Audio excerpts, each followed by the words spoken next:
ఎలా చేస్తారో నేర్చుకుందాం. ఫస్ట్ స్టవ్ ఆన్ చేయాలి.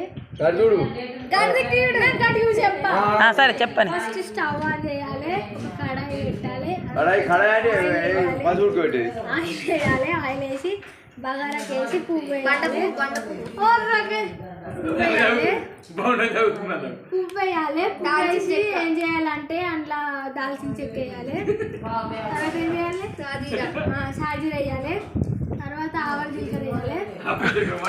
తర్వాత దాన్ని కలుపుకోవాలి. కలుపుకొని అందులో ఉల్లిగడ్డ నెయ్యి ఎప్పుడు ఎత్తు నెయ్యి ఫస్ట్ నూనె ఏదన్నా వేయాలి. రెంట్లలో చక్రాల గిన్నెలు పెడతారు. నేను చెప్పిన కడాయి తీసుకోవాలి. నీకు చెవులు వినిపించకుండా గంజు పెడతారు. కడాయి అంటే కంచుడు లెక్క ఉంటుంది. సరే చెప్పు.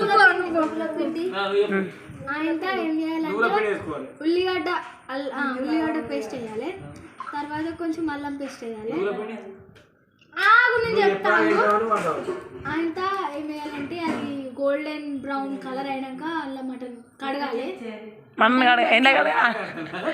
మంచిగా క్లారిటీగా చెప్పు. మటన్ని కడగాలి. ఒక బౌల్ లో మటన్ని కడగాలి. దాన్ని కడిగి దాన్ని మనం ముందుగా కలిపిన మిశ్రమంలో వేయాలి. ఏ మిశ్రమం వేయాలి?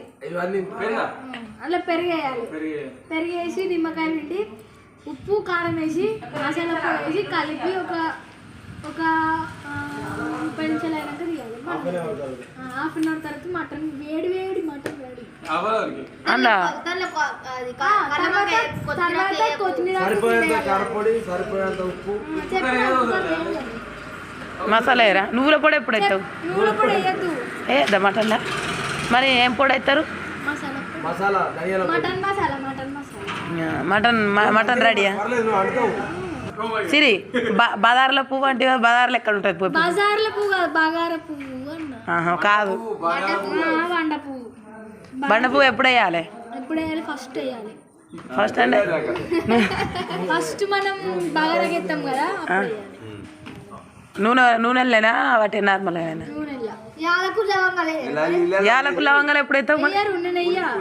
ఘాటు బాగా వస్తుంది. అవునా? మటన్ చికెన్ కూడా ఇంతే.